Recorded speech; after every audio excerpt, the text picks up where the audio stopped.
Good evening Rajesh. I am absolutely fine. आप कैसे हो? जुड़ने देते हैं सुरभि को एंड यशवंत को, देन उसके बाद ही हम लोग स्टार्ट करेंगे। ओके।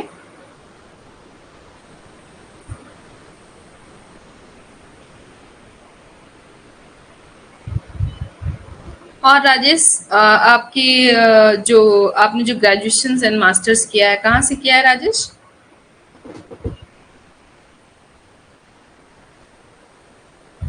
और अभी आप क्या कर रहे हो रिसेंटली मास्टर्स के बाद?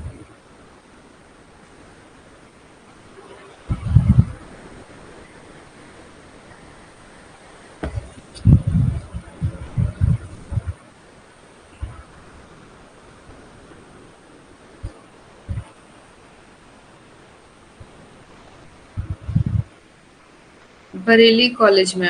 ओके। अच्छा, बरेली कॉलेज से। यस।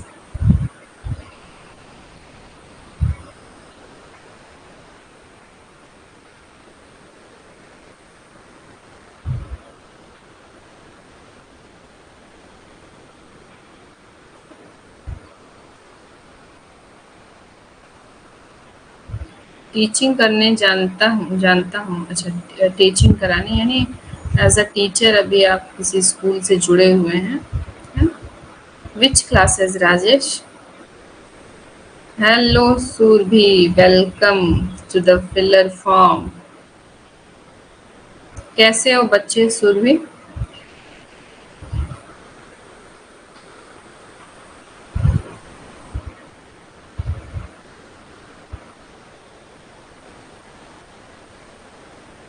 गुड इवनिंग बाबा, गुड इवनिंग।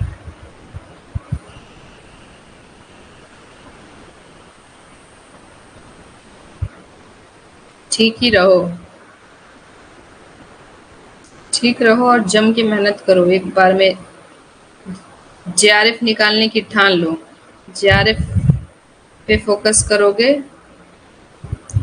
तो इंशाल्लाह नेट निकल जाएगा। वाह राजेश, 8 to 12 तक के बच्चों को पढ़ाता हूँ, बहुत बढ़िया, जबरदस्त।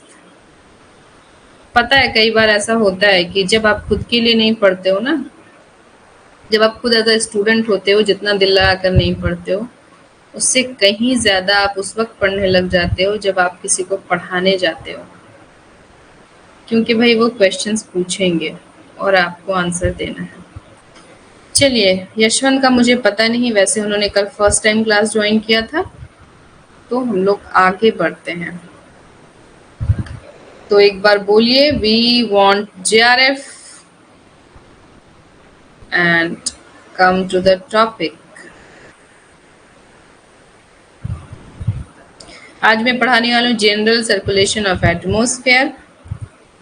नेक्स्ट मैं पढ़ाऊंगी air mass and front, Monday को। Okay. Yes, we want JRF. Very good. चलिए, इससे पहले मैं थोड़ा सा आपके साथ जो मैंने जो भी प्रीवियस किया है, मैंने बहुत ज़्यादा क्वेश्चंस तो यहाँ पे नहीं डाला है, लेकिन कुछ क्वेश्चंस मैंने यहाँ पे डाले हैं और आपको जो है उसका आंसर देना है, उसके बाद ही हम आगे बढ़ेंगे, है ना? तो 2-3 क्वेश्चन से फटाफट क्वेश्चन 1 पढ़िए, क्वेश्चन 2 पढ़िए, क्वेश्चन 3 है यहाँ से मैंने, ठीक है? तो पहला क्वेश्चन पढ़िए, समझिए और उसका आंसर कीजिए। आई वॉन्ट टू नो कि आपको कितना समझ में आ रहा है, पता चल जाएगा, है ना? डू फास्ट गाइज, है ना, क्योंकि आगे हम लोगों को बढ़ना है।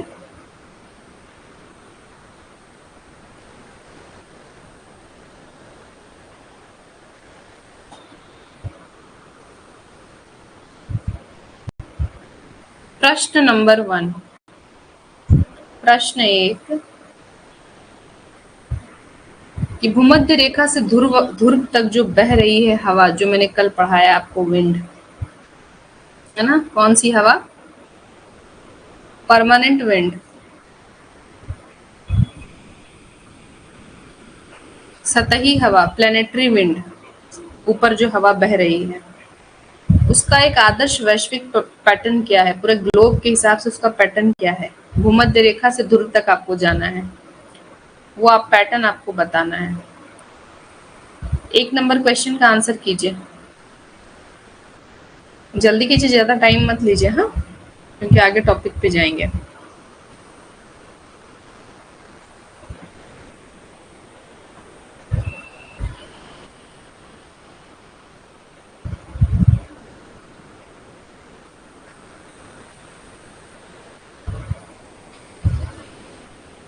सूरभि, आपका आंसर क्या होगा बेटा?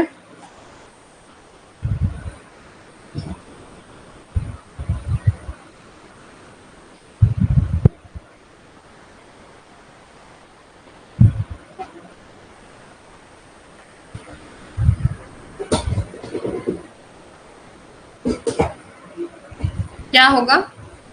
भूमध्य रेखा से ध्रुव तक बहने वाली जो पवन है उसका आदर्श वैश्विक क्या है? पहला, सबसे पहले डोलड्रम बीच में आएगा, उसके बाद क्या आएगा? ट्रेड विंड, व्यापारिक पवन, उसके बाद पछुआ पवन यानी वेस्टर्लीज, उसके बाद आता है ईस्टर्लीज, है ना। पहले पछुआ पवन, उसके बाद वेस्टर्लीज, उसके बाद ईस्टर्लीज। तो your right answer is a बेटा, नॉट डी। आपने बी बोला ना, डोलड्रम, पछुआ वायु, व्यापारिक पवन, कैसे बोल दिया बी बेटा राजेश? कैसे बी? सेकंड का आंसर कीजिए। सेकंड का बोलता है, पहला जो अजर्टेशंस दिया है, एक कोड दे दिया है, एक सही स्टेटमेंट दिया है जिसका रीजन नीचे दिया है। बोलता है कि क्षोभ मंडल वायुमंडल का वो निचला भाग है जिसमें बादल छाता है, बादल बनते हैं तथा तूफान उठती है जैसी मौसम जन्य यानी मौसम जो घटनाएं घटित होती है। तो पहले आपको देखना है कि ये सही है या नहीं है, पहले देखिए। और नीचे उसका रीजन दिया हुआ है कि क्षोभ मंडल में तापमान ऊंचाई के साथ घटता है। बोलता है क्षोभ मंडल में वायु का वो निचला भाग है। सूर्य, आपने आंसर क्यों नहीं दिया बाबू? क्षोभ मंडल वायुमंडल, कुछ तो आंसर करोगे ना, ऐसे कैसे चलेगा? क्षोभ मंडल वायुमंडल का वो निचला भाग है या नहीं है? बिल्कुल है। तो इसका आंसर क्या होना चाहिए? क्षोभ मंडल वायुमंडल का वो निचला भाग है। हमने बोला जितने भी मौसमी घटनाएं होती है वो कहाँ पे होती है, चाहे बादल बनना, तूफान, बारिश, सब कुछ क्षोभ मंडल में होता है। तो सारी घटनाएं घटित होती है, उसका कारण है। कारण क्या है? क्योंकि क्षोभ मंडल में तापमान ऊंचाई के साथ घटता है। पहला वाला तो सही है, लेकिन क्या दूसरा वाला सही है और उसका सही व्याख्या कर रहा है कि नहीं कर रहा है, ये आपको देखना है। कोडिंग है ना, कोड में आपको देखना है। पे कोड दिया हुआ है कि ए तथा आर दोनों सही है तथा आर ए की सही व्याख्या है। ए तथा आर दोनों सही है परंतु आर की ए की सही व्याख्या नहीं है। ए सही है परंतु आर गलत है। ठीक है, सही व्याख्या क्यों नहीं होगा बताओ? फिर बी आंसर कर रहे हो राजेश, क्यों बी? बी क्यों होगा? ये सही तो बोल रहे हैं ना कि तूफान उठती है सब कुछ, क्योंकि क्षोभ मंडल में तापमान ऊंचाई के साथ घटता है इसीलिए तो क्लाउड फॉर्मेशन होता है ना। अगर तापमान बढ़ता जाता तो वहां पे क्या होता? तापमान अगर बढ़ता तो वहां पे तो बादल नहीं बनते भाई। उसको कंडेंस होने के लिए, संघनन क्रिया होने के लिए वहां पे तापमान का गिरना तो जरूरी था ना, इसीलिए इसका आंसर भी हो जाएगा ए। ओके, ठीक है। नेक्स्ट क्वेश्चन है, वायुमंडल में धूल के कणों पर, धूल का जो कण होता है, जल वाष्प के संघनन से, धूल के कणों में जब जल वाष्प वाटर वेपर जब उसको संघनन करते हैं, पकड़ लेते हैं, तो किस सूत्रपात का आरंभ होता है? क्या बनता है उससे? कोहरा निर्माण होता है, तुषार बनते हैं, ओला बनता है या मेघ बनता है? बताइए, संघनन प्रक्रिया से क्या बनेगा? धूल के कणों पर जब जल वाष्प संघनन हो जाएंगे, इस किस सूत्रपात का आरंभ होगा? क्या आरंभ हो जाएगा? डायरेक्ट कोहरा बन जाएगा या तुषार बनेगा या ओला बनेगा? तुषार मतलब बारिश होती है, ओला वृष्टि। Don't be sad and the sea is मेघ। क्या होगा? आंसर करो, आगे बढ़ूंगी।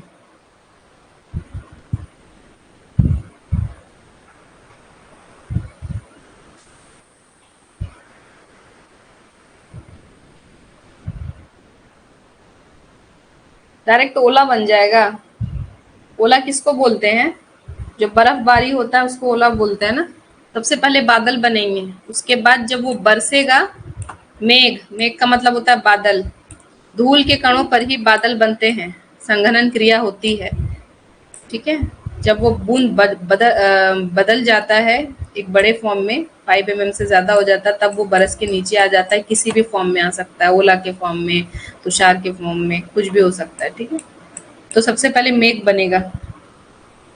कम to the topic. Today we are discussing about the general circulation of the atmosphere. वायुमंडल का सामान्य परिसंचरण। वायुमंडल का सामान्य परिसंचरण। क्या भाई, ये क्या है परिसंचरण, है ना। General circulation, circulation of atmosphere. आ जाइए टॉपिक पे, क्या है ये। देखो, मैंने कल जो विंड्स पढ़ाया था मैंने पढ़ा दिया ताकि अभी आपका कॉन्सेप्ट क्लियर हो जाए कि भाई सर्कुलेशन क्या है। अभी तक तो मैम बता रही थी हाई प्रेशर से लो प्रेशर की ओर हवाएं जो है क्या करेगी, मूव करेगी। तो सिर्फ मूव करेगी कि उसके बाद उसको कहीं जाना भी होगा, ऊपर भी जाएगी, फिर ऊपर से फिर दोबारा नीचे आएगी। ये तो सर्कुलेशन ही होता रहेगा ना, कहीं तो गायब नहीं हो जाएगी। हाँ, क्षोभ मंडल में ही ये सारी चीजें मिलेंगी आपको, उससे ऊपर तो जा नहीं सकती। तो हवा जो है वो अर्थ पर ही घूमती रहती है, चेंज होती रहती है। कभी ऊपर जाती है, फिर ठंडी होती है, फिर नीचे आती है। तो यही सारी चीजों को हम सर्कुलेशन का रूप मानते हैं कि हाँ भाई सर्कुलर पैटर्न में घूमती रहती है। लेकिन उसका पैटर्न क्या है और कैसे घूमती है, कहाँ से उठती है, कहाँ को गिरती है, ये सारी चीजें आज हम देखेंगे, है ना। तो कम टू द टॉपिक। बोलता है कि स्थायी पवन। स्थायी पवन जो मैंने कल बताया आपको, 3 types of winds, local wind, seasonal winds and permanent wind, seasonal wind and local wind, है ना। तो बता रहा है कि स्थायी पवन यानी जो परमानेंट विंड है। परमानेंट विंड जिसपे कौन कौन से विंड थे, परमानेंट विंड में 3 विंड थे ना, है ना। क्या क्या थे, जैसे अभी मैंने पहले क्वेश्चन में पूछा था, व्यापारिक पवन, दूसरा था पछुआ पवन और पूर्वी पवन। तो बोलता है कि गति को, जो अस्थायी पवन है, अस्थायी पवन की जो गति है के पैटर्न को, जो गति की जो पैटर्न है उस पैटर्न को वायुमंडल का सामान्य परिसंचरण कहा जाता है। भाई किस पैटर्न में वो गति कर रही है, गति कर रही है तो किधर को जा रही है ना। भाई अगर आके हाई प्रेशर से लो प्रेशर की ओर आ रही है, आने के बाद फिर कहाँ गई भाई, कहाँ गई वो।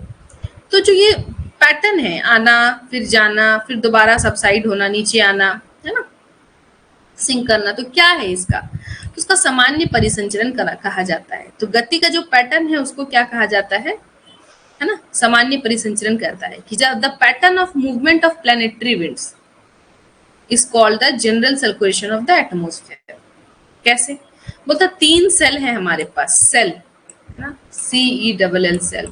सेल बोला जाए तो चक्र, 3 चक्र है हमारे पास, सेल, जो सामान्य परिसंचरण के लिए पैटर्न निर्धारित करते हैं। एक पैटर्न फिक्स है कि ऐसे ही वो परिसंचरण करता है। ये है हेडली सेल, फेरेल सेल और पोलर सेल, ध्रुवीय सेल। ये इंग्लिश में है, Hadley cell, Ferrel cell and polar cell. अभी मैं आपको उसको हिंदी में पीछे जो है दिया। ये सेल उत्तरी और दक्षिणी दोनों गोलार्धों में मौजूद है। कहाँ कहाँ पे, उत्तर में भी है और दक्षिण में भी मौजूद है। और पृथ्वी की सतह पर काम करने वाली उच्च दबाव प्रणाली अन्य जगहों पर कम दबाव प्रणाली द्वारा संतुलित होती है। और कहाँ पर बोलता है कि पृथ्वी की सतह पर काम करने वाली उच्च दाब हाई प्रेशर और कम दाब प्रणाली द्वारा संतुलित होती है। कैसे संतुलित होती है, अभी हम आपको डायग्राम से समझाएंगे। हाई दाब से निम्न दाब की ओर आ रही है ना, निम्न दाब से फिर जा रही है ऊपर और फिर दोबारा हाई दाब पे आ रही है। इसी से ये संतुलित है और एक चक्र जो है वो बन रहा है। ठीक है, चलिए, पृथ्वी की सतह पर काम करने वाली शक्तियों का संतुलन होता है। परिणाम स्वरूप पृथ्वी की सतह पर काम करने वाले, as a result there is a balance of force acting on the earth surface. आ जाइए सीधा, अभी डायग्राम नहीं, अभी आपको हम थोड़ा सा बता देते हैं। एक बढ़िया सा डेफिनेशन, जैसे एक लाइन में समझना है या जानना है कि क्या है। The flow pattern of atmospheric wind, atmosphere पे जो विंड है उसका जो फ्लो पैटर्न है, फ्लो पैटर्न किधर से किधर को जाएगी, कहाँ मुड़ेगी, फिर नीचे कैसे आएगी। Wind known as atmospheric general circulation. The flow pattern of wind is formed by the pressure gradient. कैसे कैसे ये फॉर्म हो रहा है, प्रेशर ग्रेडियंट जिसको बोलते हैं दाब प्रवणता, है ना। दाब प्रवणता के द्वारा जो है ये दाब प्रवणता, प्रेशर ग्रेडियंट दाब प्रवणता के कारण जो है ये फॉर्म हो रहा है, दाब प्रवणता। प्रेशर ग्रेडियंट मतलब कहीं पे हाई प्रेशर होगा, कहीं पे लो प्रेशर होगा तो विंड मूव करेगी। Due to the uneven heating of the earth, क्योंकि हर अर्थ जो है हर जगह पर एक समान जो है वो हीट नहीं है। And the atmosphere bye solar radiations, atmosphere पे जो अनइवन हीटिंग है अर्थ का, तो उसमें जो है सोलर रेडिएशंस आता है, उसकी वजह कर जो है जो अनइवन हीटिंग है, कहीं पे ज्यादा कहीं पे कम, उसकी वजह कर ये धीरे धीरे एक सर्कुलेशन फॉर्म होता है। तो क्या है, वायुमंडलीय कणों के प्रवाह प्रतिरूप को जो प्रवाह का जो प्रतिरूप है उसको वायुमंडलीय सामान्य परिसंचरण के नाम से जाना जाता है। और सौर विकिरण है ना, सौर विकिरण मतलब सूरज से आने वाली जो इंसुलेशन है ना, सूर्यताप है, सौर विकिरण द्वारा पृथ्वी तथा वायुमंडल के असमान उष्मन के कारण, पृथ्वी और वायुमंडल का जो असमान उष्मन है के कारण उत्पन्न दाब प्रवणता से पवनों के प्रवाह प्रतिरूप का निर्माण होता है। बोलता पृथ्वी का भी और वायुमंडल का भी जो असमान उष्मन है ना, अनइवन हीटिंग है, उसके कारण ही ये जो दाब प्रवणता है वो प्रतिरूप का निर्माण होता है। ठीक है, चलिए आते हैं, चला गया।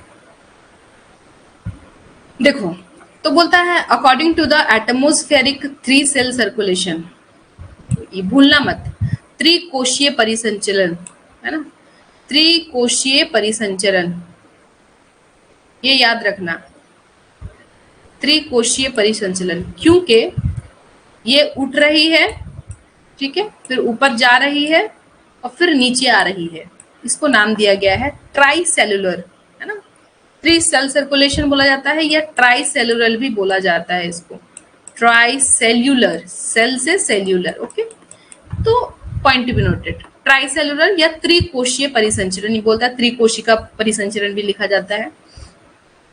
तो ये एक त्रिकोशिका परिसंचलन है ना, एक सर्कुलेशन है।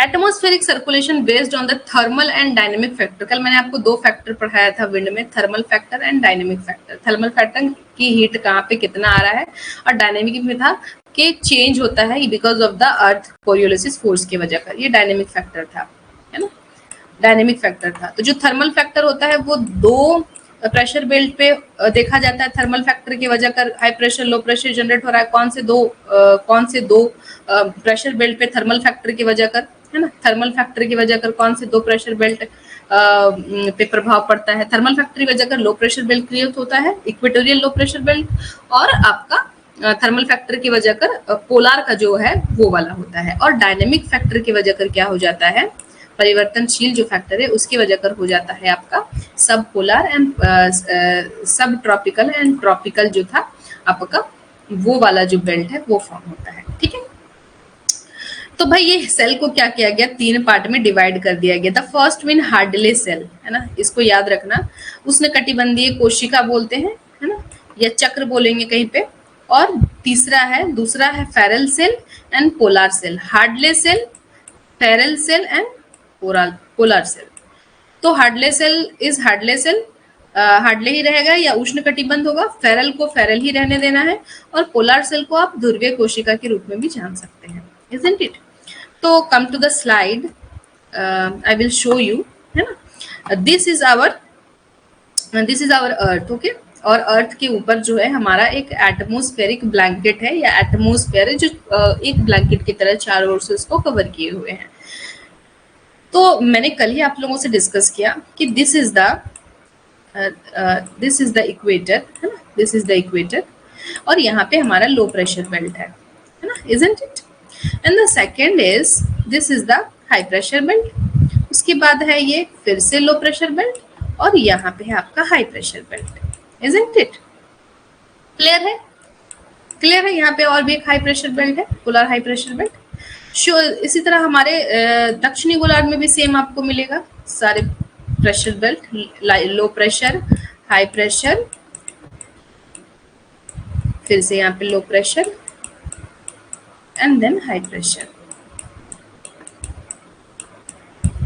अब देखिए अब यहाँ पे जो सारे प्रेशर्स बेल्ट है, बोलता है कि ये वाला जो प्रेशर बेल्ट है बिकॉज ऑफ द इंसुलेशन या इनकमिंग सोलर रेडिएशन, जो मैंने आपको बताया थर्मल फैक्टर की वजह कर, क्योंकि ज्यादा हीट हो रहा है, ज्यादा एनर्जी रिसीव हो रही है, दैट्स वाई ये प्रेशर बेल्ट क्रिएट हुआ है। इसके बारे में भी मैंने ये बात बताया आपको कि थर्मल फैक्टर की वजह कर ये बेल्ट भी बना है, क्योंकि यहाँ पे बहुत कम इंसुलेशन या नागनीय टाइप का इंसुलेशन रिसीव होता है। ओके, दीज टू जो बेल्स हैं, तो ये थर्मल फैक्टर की वजह कर इनका फॉर्म हुए हैं, एकदम डायरेक्ट थर्मल फैक्टर।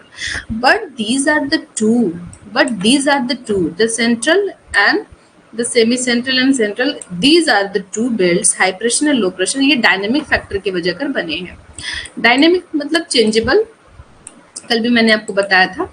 ये इनके बनने का एक रीजन है क्योंकि जो हाई प्रेशर से जो हवाएं उठ रही हैं ऊपर, उनको चाहिए वो ऊपर जाकर ठंडी हो रही है, तो जहां से उठ रही है वहीं पे तो गिरेगी नहीं भाई, तो उसको जाने के लिए वो ऊपर जब जाती है तो उसको एक जगह ऐसा मिलता है जहां पर वो नीचे बैठती है, तो जहां पे बैठती वो पूरा एरिया हाई प्रेशर जोन बन जाता है, पूरा एरिया क्या हो जाता है, हाई प्रेशर। इसी तरह से जो low pressure area, high pressure यहाँ था, है ना, जो ये आपका हाँ ठीक है, इसी तरह से ये लो प्रेशर है और यहाँ से भी हवाएं उठ रही हैं और ये हाई प्रेशर की ओर सबमर्ज हो रही है। ठीक है, तो आपका 3 सेल्स यहाँ पे बन रहे हैं। कितने सेल बन रहे हैं ये देखो, एक यहाँ पे एक सेल बन गया, ठीक है, इक्वेटोरियल प्रेशर बेल्ट से लेकर के नीचे जा रहा है हाई, यहाँ पे जो आपका हाई प्रेशर बेल्ट है वहां पे चला गया, ये हवा यहाँ से उठी, उसने अपना हाई प्रेशर ढूंढ करके ये वाले बेल्ट में सबमर्ज हो गई, हवा सबसाइड कर गई, बैठ गई, तो ये हो गया आपका हाई प्रेशर बेल्ट। और इसको हमने नाम दिया हार्डले सेल। क्या, हार्डले सेल। 3 सेल्स मैंने बताया आप लोगों को, this is the Hadley cell. Yashwant, क्या आपने ज्वाइन किया हुआ है? यशवंत, आपने ज्वाइन किया है यशवंत?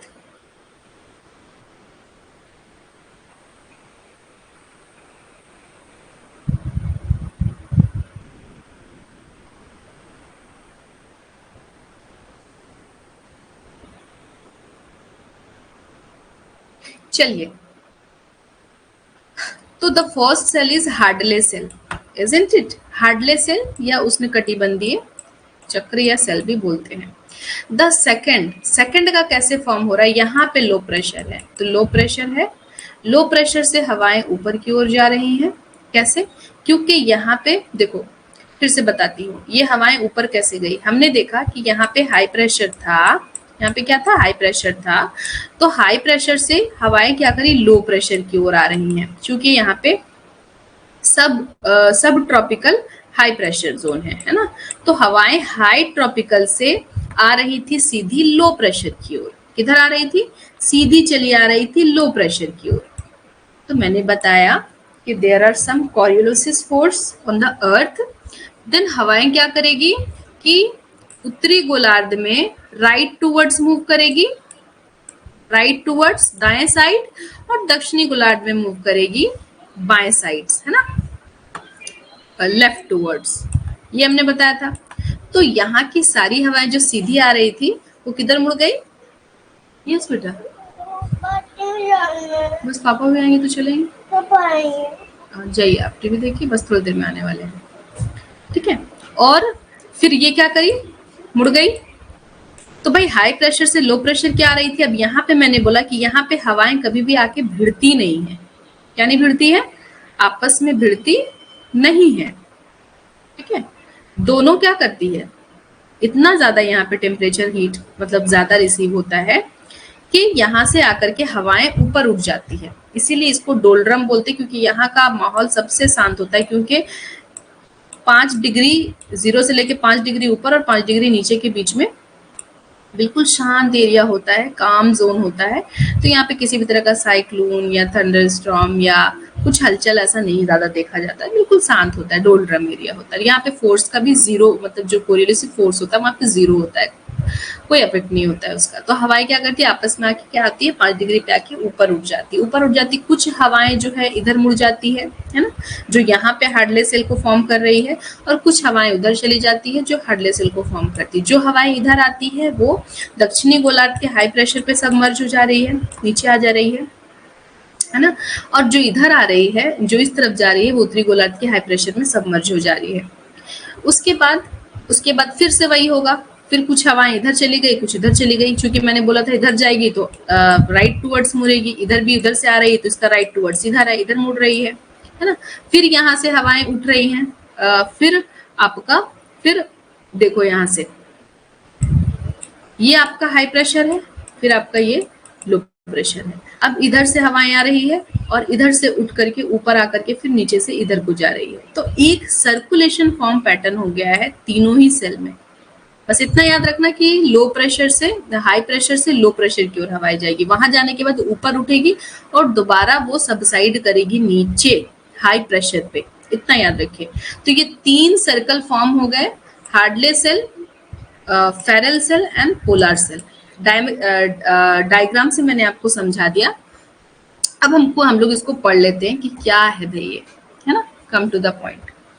हेडले कोश, हेडले सेल या व्यापारिक पवन की पेटी। अब देखिए वहां पे जो 3 सेल बने हैं वो तीनों अलग अलग पवन वाले पेटियों पे बने हैं। बेल्ट भी अलग है और प्लस उसका पवन पेटी भी अलग है। कैसे? इसीलिए इसने क्या किया, हार्डले सेल को व्यापारिक पवन पेटी का नाम दे दिया। हार्डले सेल बोलो या व्यापारिक पवन कोश बोलो, हार्डले कोश या व्यापारिक पवन कोश, है ना। ठीक है, तो व्यापारिक पवन पेटी स्थित कोश, मतलब व्यापारिक पवन पेटी में जो स्थित कोश है, ये हेडले कोश का निर्माण उपोष्ण उच्च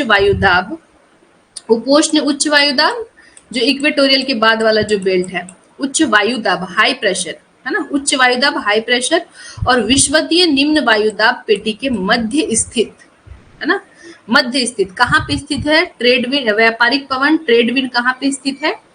तो उपोष्ण उच्च वायुदाब और इक्वेटोरियल निम्न लो प्रेशर, ये दोनों के बीच में जो पेटी स्थित है, उसी के क्षेत्र में ये कोश पाया जाता है। कौन सा कोश? हार्डले सेल। कहता है कि भूमध्य रेखीय पेटी में सूर्य ताप के परिणाम स्वरूप, भूमध्य रेखीय जो पेटी है, भूमध्य रेखीय जो बेल्ट है, उसमें सूर्य ताप के परिणाम स्वरूप निम्न दाब उत्पन्न होता है। क्यों? क्योंकि वहां पे सबसे ज्यादा इंसुलेशन रिसीव होता है, तो वहां पे लो प्रेशर क्रिएट होता है। वायु कहाँ उठती है? ऊपर उठती है, और वायुमंडल के शीर्ष पर, वायुमंडल का शीर्ष कौन होगा? हवाएं, हमने बोला क्षोभ मंडल से ऊपर तो मिलेगी नहीं, तो वायुमंडल के शीर्ष पर ध्रुवों की ओर मुड़ जाती है। ध्रुव की ओर मतलब किधर मुड़ रही है ना, हायर लैटिट्यूड की ओर मुड़ रही है, ध्रुवों की ओर मुड़ जाती है। और उपोष्ण कटिबंधीय क्षेत्र में, जो मैंने बोला उपोष्ण हाई जो प्रेशर जोन था, उपोष्ण कटिबंधीय क्षेत्र में हवा ठंडी और अवरोहित होती है, ठंडी हो जाती है, और गतिशील उष्ण कटिबंधीय उच्च का निर्माण होता है। ठीक है, वहां पे हवा ठंडी हो जाती है और सबसाइड करती है, इसीलिए वहां पर हाई प्रेशर बेल्ट का निर्माण होता है। ठीक है, उपोष्ण वायुदाब जो क्षेत्र है, विश्वतीय निम्न दाब की ओर क्षैतिज रूप से सतही पवन प्रवाहित होने लगती है। ठीक है, क्षैतिज रूप से, वर्टिकल रूप में, है ना, वर्टिकली, है ना, वर्टिकल नहीं, हॉरिजॉन्टल, क्षैतिज हॉरिजॉन्टली, मतलब यहाँ से वहां। बोल रहा है कि जो उपोष्ण वायुदाब क्षेत्र होता है, जो हाई प्रेशर रीजन है, वहां से हवाएं कैसे मूव हो रही है? हॉरिजॉन्टली मूवमेंट कर रही है ना, जमीन पे खड़े खड़े मान लो 2 लोग खड़े, वैसे मूव कर रही है, पवन प्रवाहित होने लगती है क्षैतिज रूप से। इसे स्थायी व्यापारिक पवन कहा जाता है, और इसी को हमने किसका नाम दिया है? ट्रेड विंड का नाम दिया है, व्यापारिक पवन। ठीक है, और विश्वतीय प्रदेश में जब इक्वेटोरियल रीजन में अधिक तापमान होने के कारण पुनः ये गर्म होकर ऊपर उठ जाती है, isn't it? एंड इसी तरह सतही व्यापारिक पवन का संपर्क, जो हमारा लैंड पे जो है ना ट्रेड विंड था, उसका संपर्क किससे होता है?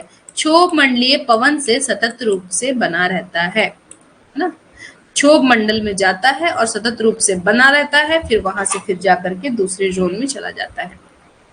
क्लियर है? डाउट हो देन आस्क मी। दूसरा आ जाता है पछुआ पवन, है ना, पछुआ, पूर्वी नहीं है ये, पछुआ है। ओके, पछुआ पवन कहाँ से आ रही है ये, बताओ कहाँ से आ रही है? 60 डिग्री में जो प्रेशर बेल्ट है ना, 60 डिग्री में जो लो प्रेशर बेल्ट था 60 to 65 में, है ना, लो प्रेशर था, वहां से हाई प्रेशर की ओर आएगी, है ना, कहाँ से? चलिए देख लेते हैं एक बार। ठीक है, ये देखिए, ये वाला बोल रहे हैं ना, हाई प्रेशर से लो प्रेशर की ओर जा रही है हवाएं, ठीक है, हाई प्रेशर से लो प्रेशर की ओर जा रही है, ठीक है, ये जा रही है, जाने के बाद कहाँ जाएगी? राइट टूवर्ड्स मुड़ी और फिर ऊपर आ गई, है ना, ऊपर घूम रही है, इसी के बारे में बोल रहा है ना। मिड लैटिट्यूड जो आपका 60 डिग्री में आपका जो बेल्ट है, प्रेशर बेल्ट है, सब पोलर प्रेशर बेल्ट, है ना, उपध्रुवीय प्रेशर बेल्ट, उपध्रुवीय लो प्रेशर बेल्ट, याद रखना। चलिए आ जाते हैं, बोलता है कि पछुआ पवन पेटी में स्थित पछुआ पवन कोश, पछुआ पवन कोश, ये फेरल कोश का निर्माण उपोष्ण उच्च दाब वायु, उपोष्ण पे कहाँ है? उच्च दाब वायु है, जो अभी इक्वेटर की तरफ आ रही थी, उच्च दाब वायु, और उपध्रुवीय, ध्रुव तो ऊपर है 90 डिग्री में, इजंट इट, 90 डिग्री में ध्रुवी हाई प्रेशर बेल्ट है, उससे पहले जो 60-65 वाला रीजन था वहां पे क्या था? उपध्रुवीय बेल्ट, है ना, उपध्रुवीय लो प्रेशर बेल्ट था।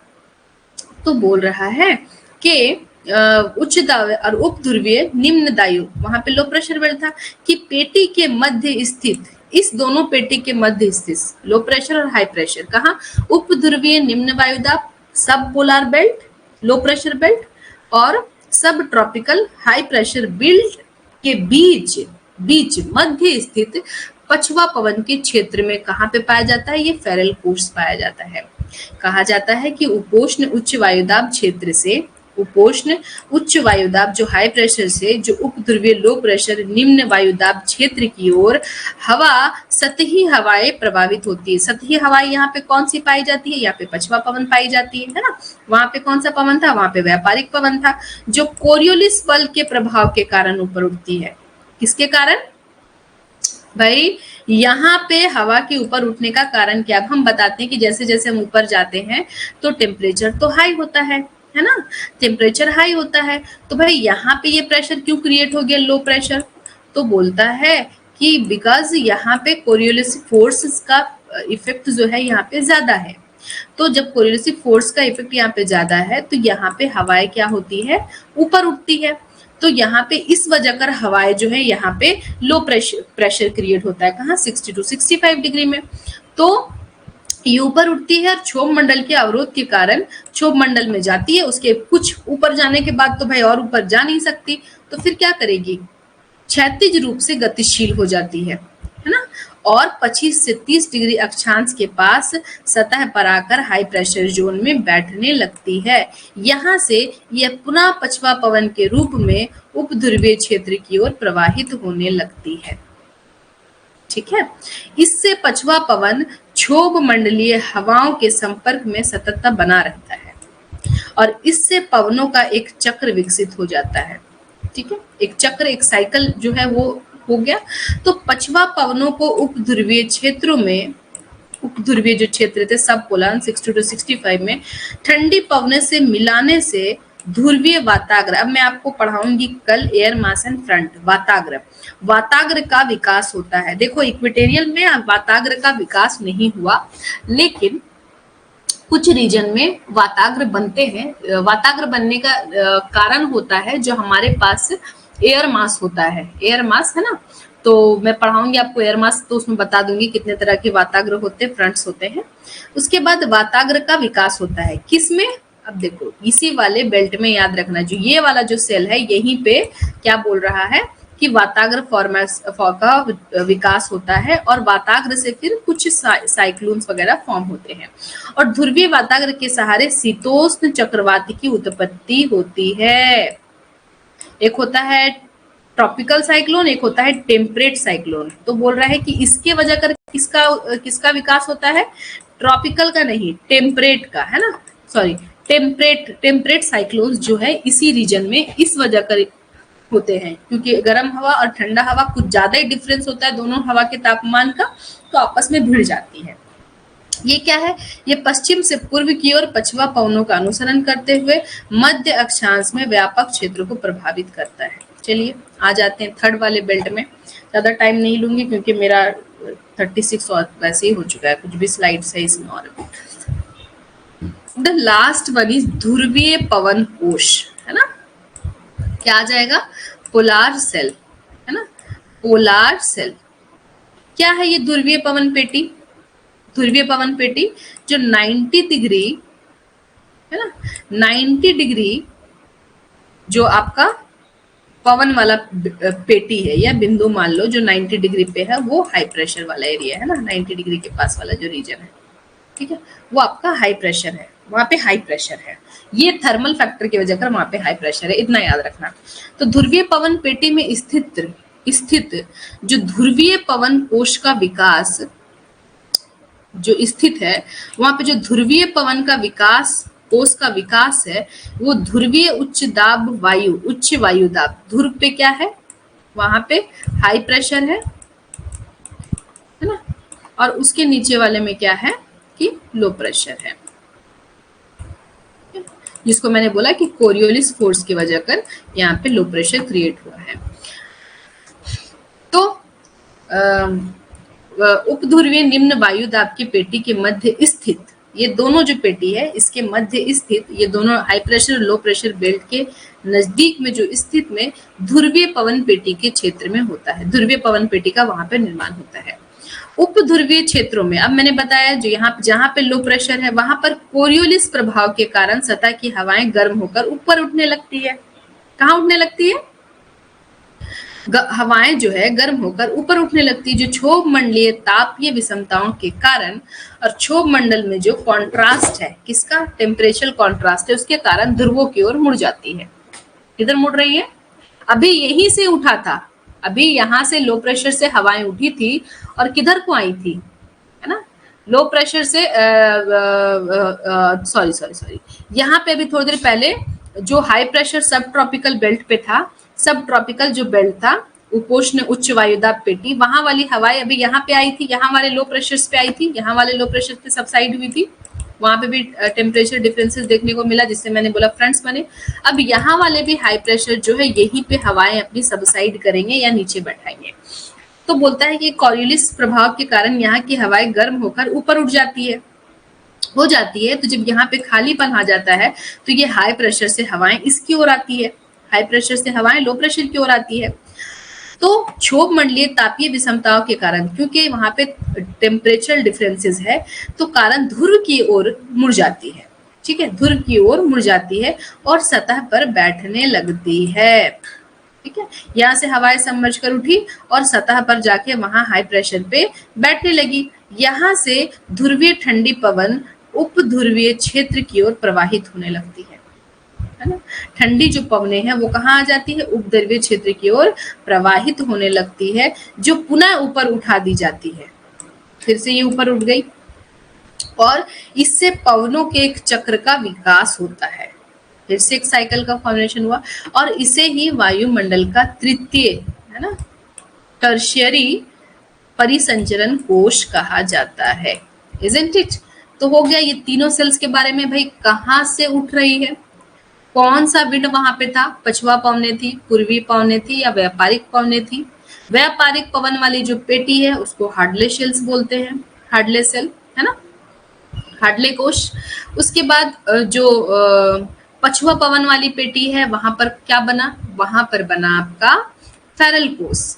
और जो लास्ट है जो कि आपका ईस्टर्लीज यानी पूर्वी पवन पेटी है, जो पूर्वी पवन पेटी है वहां पे बना आपका ध्रुवीय यानी पोलार कोश, क्योंकि वो ध्रुव की ओर से हवाएं आ रही हैं पोलार की ओर से और वहां पे सबसाइड कर रही हैं।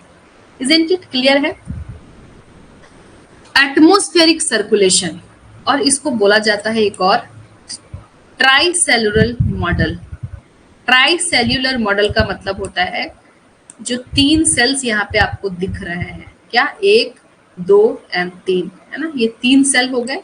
ये आपको 3 सेल, वैसे तो देखा जाए तो आपका जैसे इक्वेटर यहाँ पे है, तो ये मान लो ये नॉर्थ साइड का प्रेजेंट कर रहा है ये डायग्राम, इसको मॉडल बोलते हैं। मॉडल के थ्रू दिखाया जाता है कि हवाएं कैसे परिसंचरण कर रही है या आ रही है। देखिए, तो ये मॉडल है आपका, इससे आपको इजीली समझ में आ जाएगा। देखिए सन कहाँ पे, सन ऑलवेज ना आपको इक्वेटर पे सबसे ज्यादा टेम्परेचर मिलेगा। तो मान लो कि ये 0 डिग्री है और हवाएं जो है इधर से, ये आपका ये वाला जो हवा है, ये वाला, ये आपका व्यापारिक पवन है ना, व्यापारिक पवन है। व्यापारिक पवन जो है कहाँ से चल रही है, यहाँ पे हाई प्रेशर था, है ना, हाई प्रेशर था। और चूंकि यहाँ पे लो प्रेशर हुआ था, लो प्रेशर क्यों हुआ था, क्योंकि यहाँ की हवा जो सूरज की रोशनी की वजह कर पूरा ऊपर उठ जा रही थी, पूरा ऊपर उठ गई थी। तो ऊपर उठ गई, तो जब यहाँ पे जगह खाली हो गया तो हाई प्रेशर से हवा क्या करी, यहाँ पे आके भरने के लिए आई, फिर से दोबारा गर्म हुई, फिर से हवाएं ऊपर उठ गई। ऊपर उठने के बाद ये थोड़ा सा आगे बढ़ी, तो ये ढूंढी भाई कहाँ पे हमको ये मिल रहा है, टेम्परेचर डिफरेंसेस देखने को मिल रहा है। तो फिर ये आगे बढ़ती है, आगे बढ़ने के बाद देखती है कि यहाँ पर जो है ऐसा है कि यहाँ पे हम बैठ सकते हैं। हवा ठंडी हो गई ऊपर जा करके, उसको बैठने के लिए जगह मिला और यहाँ पे आके वो क्या करे, यहाँ पे धीरे धीरे आके बैठ गई, ये सबसाइड हो गई। और इस वजह कर भी यहाँ पे हाई प्रेशर बना रहता हमेशा, और यहाँ पे लो प्रेशर, यहाँ हमेशा लो प्रेशर रहेगा, यहाँ पे हमेशा हाई प्रेशर रहेगा। और इसीलिए ज्यादातर रेगिस्तान जो है इसी एरिया में पाए जाते हैं, यही वाले बेल्ट में, है ना, सारे रेगिस्तान यहीं पे पाए जाते हैं। अब यहाँ पे ठीक वही नियम हो रहा है 60 डिग्री पे, यहाँ पे बोल रहा है कि हाई प्रेशर है, ठीक है।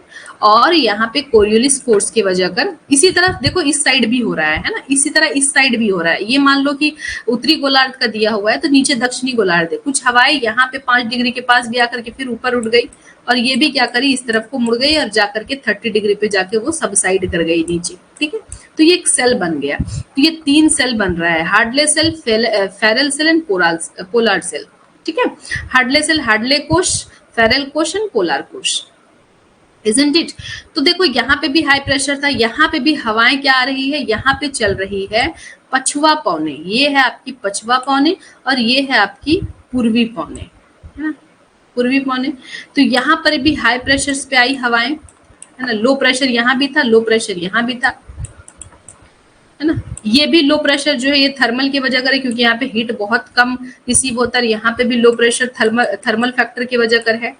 और ये जो फैक्टर्स है ये दोनों जो है आपका डायनेमिक फैक्टर की वजह कर, कोरियोलिस फोर्स की वजह कर बोला जाता है, ठीक है। तो यहाँ पे भी हाई प्रेशर है, और ये हाई प्रेशर से हवाएं क्या हुई, हवाएं जो है आपका, अच्छा ये तो हाई प्रेशर था ना, सॉरी ये लो प्रेशर है आपका, सॉरी एक सेकेंड में इरेजर यूज करती हूँ, पॉइंटर इरेजर, एक सेकेंड बेटा, थोड़ा सा ना यहाँ पे मैं हाई लिखती, हाई तो ये वाला था ना। देखो जैसे मैं कंफ्यूज हो रही हूँ ना, इतना पढ़ने के बाद भी मेरे मुंह से निकल जा रहा है, वैसे आप लोगों को एग्जाम में कंफ्यूजन हो जाएगा। तो हाई प्रेशर और लो प्रेशर बहुत अच्छे से याद रखना, ठीक है। यहाँ पे है हाई प्रेशर, ठीक, ये वाला हाई प्रेशर जोन है और ये वाला है लो प्रेशर जोन, ठीक। तो यहाँ वाली हाई प्रेशर की हवाएं पहले तो आधी चली गई थी इधर इक्वेटर की ओर, और यहाँ से जो आधी हवाएं थी ये आ गई थी इस तरफ, ठीक है। और इसी तरह से यहाँ से हाई प्रेशर की हवाएं आई, इसको भी लो प्रेशर चाहिए था तो यहाँ पे आ गई। और ये हवाएं क्यों ऊपर उठ रही है, तो बोल रहा है कि ये हवाएं ऊपर उठने का रीजन ऐसा नहीं है कि यहाँ पे बहुत ज्यादा सोलर रेडिएशन रिसीव हो रहा है। यहाँ का रीजन जो है बोलता है यहाँ पे कोरियोलिस फोर्स की वजह कर जो हवाएं, जो जैसे मैंने बताया कोरियोलिस फोर्स में एक फोर्स जनरेट होता है जो किसी भी चीज को बाहर की ओर फेंकती है, सेंट्रीफ्यूगल फोर्स लगाती है। तो इसकी वजह कर यहाँ पे लो प्रेशर क्रिएट हुआ, हवाएं ऊपर को उठी, जब ऊपर उठी तो ये जगह उसको खाली मिला। तो हाई प्रेशर से जो हवाएं हैं वो आकर के यहाँ पर क्या आ गई, हाई प्रेशर से दोनों तरफ से, तो हवाएं फिर से ऊपर उठी। हाँ बेटा, बचपन का सॉक्स कहाँ है? बचपन का सॉक्स कहीं पे होगा आपका, देखो ना जाओ, जो एक हम ढूंढ देंगे बेटा, कहीं पे मम्मा रख दी होगी, मत ढूंढो। नहीं इसके नीचे नहीं है बेटा, इसके नीचे नहीं है, जाओ आप जाओ, ठीक है।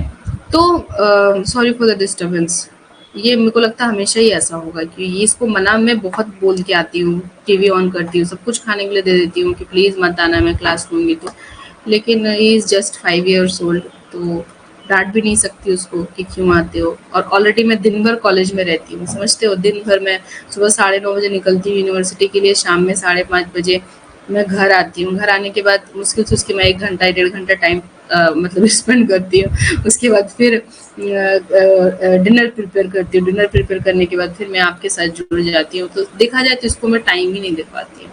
इसीलिए कहीं न कहीं इसको मुझसे बात करने के लिए बहाना चाहिए था कि मम्मी से कैसे बात करें। किसी न किसी मैं मतलब बोलूँगी ना, खाना मत माँगना, मैं खाना रख के आई हूँ, पानी मत माँगना, पानी रख दी हूँ, टीवी ऑन कर दी हूँ, सब कुछ करके आई हूँ। लेकिन फिर भी उसको ऐसा लगता है कि किस बहाने से मम्मी के पास, बोलो ना बचपन का शौक मेरा कहाँ आके पूछ रहे, क्योंकि उसको मुझसे बात करना है। ये बारे मम्मी बात तो करेगी। चलो सॉरी। ओके, तो यहाँ पे जो है लो प्रेशर, तो हवाएं क्या करी, ऊपर गई। ऊपर करने के बाद फिर से ये इन्होंने अपना हाई प्रेशर ढूंढा, तो कुछ हवाएं इस तरफ आ गई और कुछ हवाएं उस तरफ चली गई। तो जो हाई प्रेशर मिला, तो यहाँ पे हवाएं सबसाइड हुई, ये हो गया हाई प्रेशर, और इधर से इधर हवा आकर के यहाँ पे सबसाइड हुई। तो यहीं पे जो हवा जो सबसाइड हो रही है ना, देखो ये आपस में जो हवाएं भिड़ रही है, देखो, तो यहाँ पे क्या बन जाता है आपका, बोलता है कि यहाँ पे तो नहीं, लेकिन यहाँ पे जो डिफरेंट टाइप्स के जो हवाएं आकर के यहाँ पे मिल रही है, देखो ये वाला जो हवा ऊपर उठ रहा है, जो हार्डले सेल की हवा ऊपर आ रही है, इस तरफ आ रही है, और जो आपका यहाँ से जो 60 डिग्री से जो हवा ऊपर उठ रही है ना, ये दोनों हवा का देखना टेम्परेचर में बहुत डिफरेंस रहेगा, क्योंकि ये बहुत ज्यादा गर्म है और ये बहुत ज्यादा ठंडी है। तो ये दोनों हवाएं जब आपस में आके भिड़ती है ना, तब यहाँ पे वाताग्र का निर्माण होता है। मैं बताऊंगी, और उसके बाद इस एरिया में जो है बहुत साइक्लोन फॉर्म होते हैं, ठीक है, या बादल बनेंगे और थंडर स्टॉर्मिंग होंगी, ठीक है। चलिए, ये तो हो गया, चलिए हो गया। ये आपका तीनों सेल समझ में आ गया, ठीक है। एक हो गया हार्डले सेल, इसीलिए इसको बोलता है ट्राई सेल्यूलर मॉडल, ठीक है। चलिए नेक्स्ट, नेक्स्ट देखो, यहाँ पे कुछ वर्ड्स दिए हुए हैं, conversion zone and diversion zone, है ना। कन्वर्जन का मतलब हो जाएगा अभिसरण, कन्वर्जन का मतलब हो जाएगा, हाँ, डाइवर्जन का मतलब हो जाएगा आपका अपसरण। अपसरण मतलब हवाएं डाइवर्ज हो रही है, कन्वर्ज हो रही है, अभिसरण, अभिसरण होगा। थोड़ा सा कंफ्यूजन है, हम देख करके आपको इसको कन्वर्जन और डाइवर्जेंस बता देंगे। अभिसरण आईटीसीजेड कन्वर्जन जोन, ठीक है। आईसीजेड अभिसरण क्षेत्र, अभिसरण और कन्वर्जन, ठीक है। हम अपसरण और अभिसरण एक सेकंड देख लेंगे, उसके बाद आपको बताएंगे। तो इसी जो मॉडल को, जो जिसमें तीनों सेल्स को दिखाया गया है, इसको ट्राई सेल्यूलर मॉडल बोलते हैं। तो इसको जो है मैं एक बार बता देती हूँ कि त्रिकोशीय देशांतर मॉडल, ये मॉडल हो गया त्रिकोशीय देशांतर मॉडल। और पृथ्वी के वायुमंडलीय परिघटना, बोलता है ये परिसंचरण पृथ्वी के अक्षीय ताप संतुलन को बनाए रखने के लिए मौलिक है।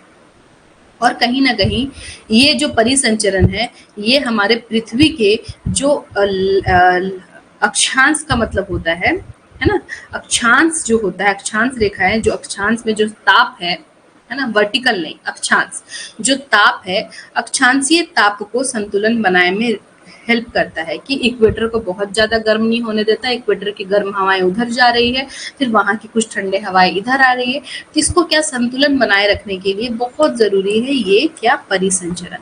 हैडली कोसाई की संवहन धाराएं, हार्डले शेल्स की जो धाराएं हैं, वो भूमध्य रेखीय क्षेत्रों में भारी वर्षा के लिए उत्तरदायी है, ठीक है। मान लो कि क्वेश्चन पूछ दिया भारी वर्षा के लिए कौन सी कोश जो है वो उत्तरदायी है, तो आपका हो जाएगा क्या, हार्डले सेल। भूमध्य रेखा पर हार्डले सेल की वजह कर भारी वर्षा होती है।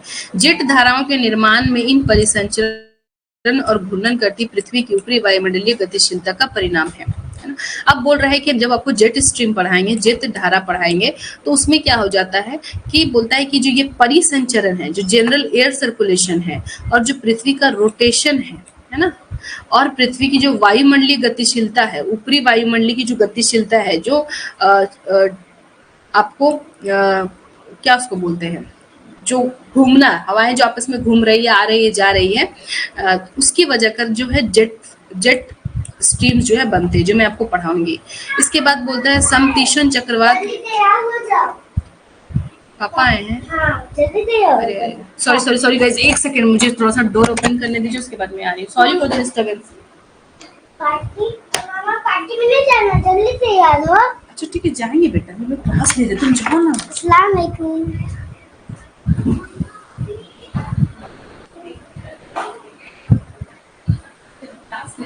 नहीं आना इधर।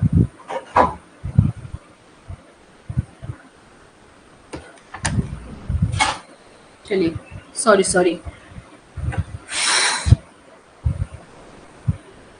ठीक है। तो ये है कि समशीतोष्ण चक्रवात, मैंने बताया जो टेम्परेट साइक्लोन्स होंगे फेरल कोशिका और ध्रुवीय कोशिका द्वारा गठित ध्रुवीय वाताग्र पर निर्मित होते हैं, ठीक है। उसके वजह कर वहां पे जो डिफरेंट टाइप्स का डिफरेंस जो वायु जो आकर के आपस में भिड़ेगा, तो उससे क्या होगा, टेम्परेट साइक्लोन फॉर्म होंगे।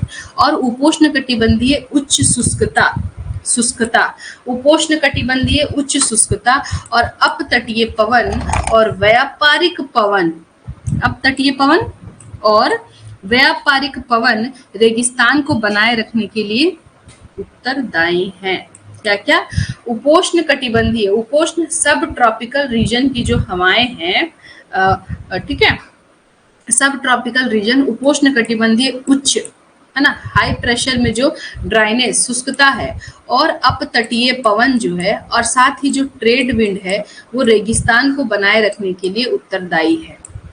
और पूर्व और पश्चिम के परस्पर क्रिया वाताग्र जनन करती है। और पूर्वा और जो पश्चिमी जो विंड होती है, उसके लिए क्या होता है आपका, पूर्वा और पश्चिमी विंड जो होती है, जो मैंने बताया स्थायी पवने, पूर्वा पवने और पश्चिमी पवने, तो पछवा पवने, वो जी क्या करती है, फ्रंट का निर्माण करती है वाताग्र का, जो उप ध्रुवीय क्षेत्र सब पोलर रीजन की जलवायु को प्रभावित करती है। क्लियर? विश्व के उष्ण कटिबंधीय जो जितने भी उष्ण कटिबंधीय मरुस्थल है, वो हैडले सेल के वायु परिसंचरण की अभिव्यक्त है ना। हैडले सेल की वजह कर वहां जाते हैं, तो उससे वहां पर क्या निर्माण होता है आपका, उष्ण कटिबंधीय मरुस्थल। मानसून की घटना ऊपरी परिसंचरण और व्यापारिक पवन गति से अत्यधिक प्रभावित होती है। किसकी? मानसून जब पढ़ाऊंगी तो बताऊंगी कि मानसून की घटना जो है, जो ऊपरी जो वायु परिसंचरण हो रही है और जो व्यापारिक पवन की गति की वजह कर बहुत ज्यादा प्रभावित होती है मानसून, ठीक है। अभी एक और सर्कुलेशन बताएंगे, उसमें थोड़ा सा आपको बता देंगे। इस प्रकार वायुमंडल के सामान्य परिसंचरण को, जो वायुमंडल का जनरल एटमॉस्फेरिक सर्कुलेशन है, उसको त्रिकोशीय देशांतरीय तंत्र या वायुमंडलीय परिसंचरण के क्षैतिज तथा ऊर्ध्वाधर दोनों घटक शामिल है। वर्टिकल हो गया, हॉरिजॉन्टल हो रहा है, और साथ ही वर्टिकल भी हो रहा है। ये दोनों को मिला के त्रिकोशीय मॉडल का नाम दिया गया है। दोनों तरह से हवाएं मूवमेंट कर रही है, हॉरिजॉन्टली भी और वर्टिकली भी, और इसका जो सर्कल जो बन रहा है, जिससे 3 सेल्स बनकर आ रहे हैं, उसी को क्या, त्रिकोशीय मॉडल का नाम दिया गया है। चलिए, अब एक हो जाता है लॉन्गिट्यूडनल सर्कुलेशन। ये तो हो गया जनरल एटमॉस्फेरिक सर्कुलेशन, अनुदैर्घ्य परिसंचलन। ये क्या है? लॉन्गिट्यूडनल, है ना, लॉन्गिट्यूडनल। जैसा कि हेडली फेरल पोरा से उत्तर से दक्षिण की ओर हवा ले जाते हैं, वो क्या करते हैं, ये सारे हवा जो है, ये हमारा अर्थ है, तो हवाएं कैसे मूवमेंट कर रही है, उत्तर से दक्षिण की ओर, या तो इधर से इधर जा रही है या इधर से इधर आ रही है। हवा के पूर्व से पश्चिम की ओर भी ले जाया जा सकता है। ये अनुदैर्घ्य गतियां पानी और भूमि के असमान तापमान के कारण होता है। तो बोल रहा है ये तो हो गया जो हवाएं हैं नॉर्थ टू साउथ, यानी उत्तर से दक्षिण जो है घूम करके व्यापारिक पवन की पेटियों की वजह कर एक सर्कल बना रहे। आप लोग क्लास में हो जी, कुछ बोल ही नहीं रहे हो, या क्लास लगा के कहीं चले गए हो? रिप्लाई करो। तो ये जो सर्कल हो रहा है वो नॉर्थ टू साउथ डायरेक्शन में हो रहा है, और ठीक बोल रहा है कि एक और लॉन्गिट्यूडनल सर्कुलेशन भी होता है। कब होता है? जब किसी ओशन में, यहाँ पे कोई लैंड एरिया है और यहाँ पे कोई ओशन है, तो कभी कभी हवाएं क्या करती है, ये लैंड से ओशन की ओर, ओशन से लैंड की ओर, यहाँ पे हीट ज्यादा रिसीव हुआ तो हवाएं इधर गई लो प्रेशर में, फिर हवाएं ऊपर गई, और फिर हवाएं इस तरफ गई, फिर नीचे आई, तो इससे भी एक सर्कुलेशन फॉर्म हो रहा है, और इसको लॉन्गिट्यूडनल सर्कुलेशन बोलते हैं। Isn't it? क्लियर हो? इसको लॉन्गिट्यूडनल सर्कुलेशन बोलते हैं। ये अनुदैर्ध्य गतियां पानी और भूमि के असमान ताप मैंने बोल दिया, यहाँ पे हाइट दिन में जल्दी से गर्म हो गया तो लो प्रेशर हो गया, और यहाँ पे अभी क्या है, हाई प्रेशर है, सॉरी यहाँ पे अभी मान लो हाई प्रेशर है और यहाँ पे लो प्रेशर है, तब हवा इधर से इधर को आएगी। और अगर इधर लो प्रेशर है और इधर हाई प्रेशर है तो हवाएं हाई प्रेशर से लो प्रेशर की हो जाएगी। तो ये हो गया। तो बोल रहा है कि जब ईस्ट टू वेस्ट मूव करेगा, बोल रहा है कि पूरब से पश्चिम की ओर भी ले जाया जा सकता है। तो जब ईस्ट टू वेस्ट या वेस्ट टू ईस्ट मूव करेंगी हवाएं और एक सर्कुलेशन को फॉर्म करेगी, तो उसको हम लोग लॉन्गिट्यूडनल या अनुदैर्ध्य परिसंचरण का नाम देंगे। और दुनिया भर में गर्मी और ऊर्जा वितरित करने में मदद करती है। और पूरे दुनिया में किसी भी कॉन्टिनेंट को या कोस्टल रीजन को ठंडा करना हो तो यही हवाएं मदद करती है। और भूमि और समुद्री हवाएं अनुदैर्ध्य परिसंचरण के उदाहरण हैं। और साथ ही बड़े पैमाने की हवाएं जैसे कि वॉकर परिसंचरण जो पूरे प्रशांत महासागर बेसिन को शामिल करती है। अब बताइए, यही लॉन्गिट्यूडनल सर्कुलेशन का एक उदाहरण है वॉकर सर्कुलेशन। अब मैम बोलोगे वॉकर सर्कुलेशन क्या है, चलिए आ जाइए देखिए वॉकर सर्कुलेशन क्या है। वॉकर सर्कुलेशन क्या है आइए देखते हैं। Walker circulation specially Pacific ocean में क्या हो जाता है। अभी तो मैंने बताया कि जो मैंने आपको लॉन्गिट्यूडनल सर्कुलेशन बताया उसमें क्या हुआ था कि लैंड एंड क्या ओशंस के बीच में जो टेम्परेचर डिफरेंसेस आ रहे थे या टेम्परेचर ग्रेडियंट देखने को मिल रहा था, उतार चढ़ाव, तो जिसकी वजह कर विंड मूव करी कैसे, जनरल सर्कुलेशन के फॉर्म में नहीं, नॉर्थ टू साउथ के फॉर्म में नहीं, बल्कि ईस्ट टू वेस्ट के फॉर्म में। इसी तरह से पैसिफिक ओशन में क्या हो जाता है, एक जोन होता है जहां पर आपका क्या होता है कि ये जो ब्लू है इसका मतलब है यहाँ पे क्या है कि हाई प्रेशर है। ब्लू वाला क्या है आपका हाई प्रेशर है, और रेड वाला मान लो कि ये क्या है, ये आपका लो प्रेशर है। तो हवा क्या करेगी, हाई प्रेशर से लो प्रेशर की ओर मूव करी, मूव करने के बाद हवा गर्म हो गई तो ऊपर उठ गई, ऊपर उठने के बाद फिर देखो इस डायरेक्शन में गई है ना, और फिर यहाँ से आके सबसाइड कर रही। ये एक ओशन में ही हो रहा है और ये ज्यादातर पैसिफिक ओशन में इसको देखा गया है। इसीलिए इसके वजह कर जो है हमारा मॉनसून कभी कभी वीक हो जाता है। मैं आपको एल ला नीना पढ़ाऊंगी तो उसमें बताऊंगी कि कब एल नीनो के वजह कर मॉनसून बहुत इफेक्टिव होता है, अच्छे से बारिश होती है।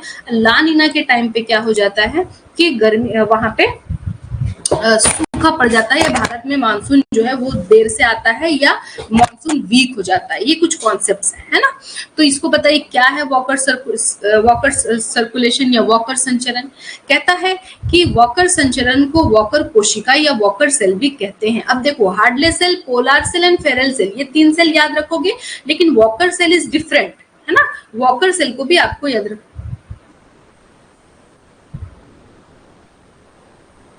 क्या बोल रहे हो आप, जो बता रहे हो समझ रहे हैं सुरभि, समझने के लिए पढ़ा रही हूँ बेटा, वरना सारा मेहनत तो बेकार ही चला जाएगा। ठीक है, समझो वॉकर संचरण क्या है। ये वॉकर संचरण तो कहते हैं कि इसका नाम वॉकर इसलिए पड़ा क्योंकि ये जो सर्कमस्टेंसेस है या ये जो कुछ भी यहाँ पे पैसिफिक ओशन में जो हुआ है, देखो हर रिसर्चर जो है रिसर्च करता है और पता लगाता है फैक्ट्स को।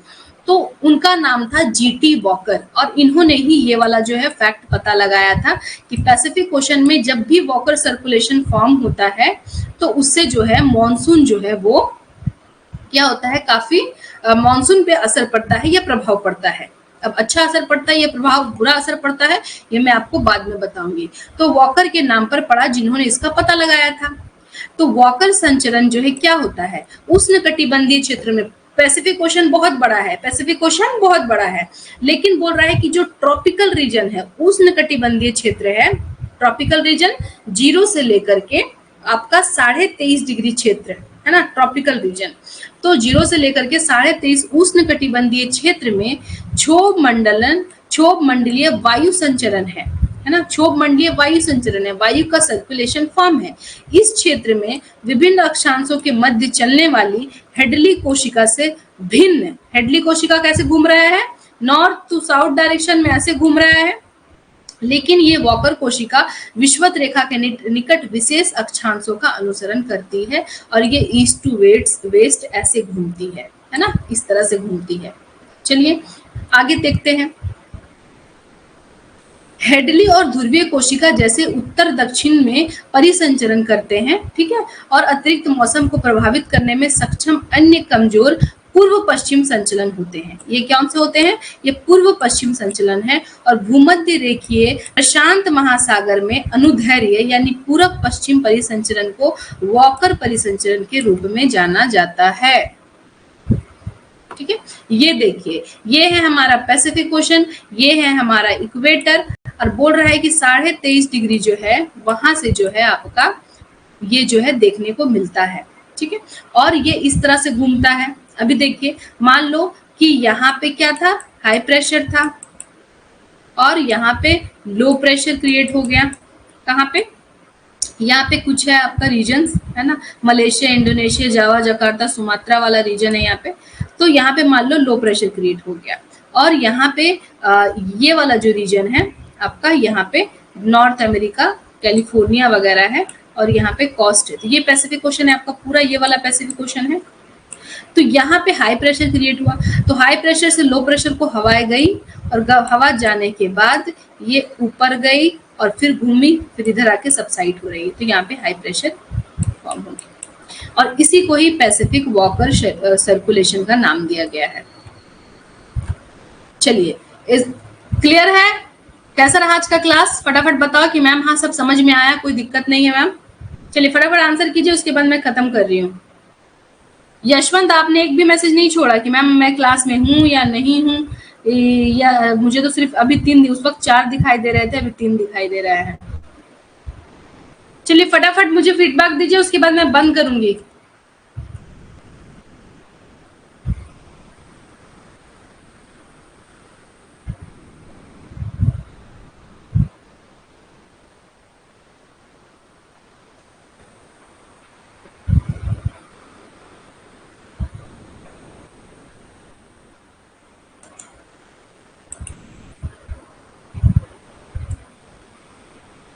चलो, thank you so much. Okay, you can leave the class. Okay.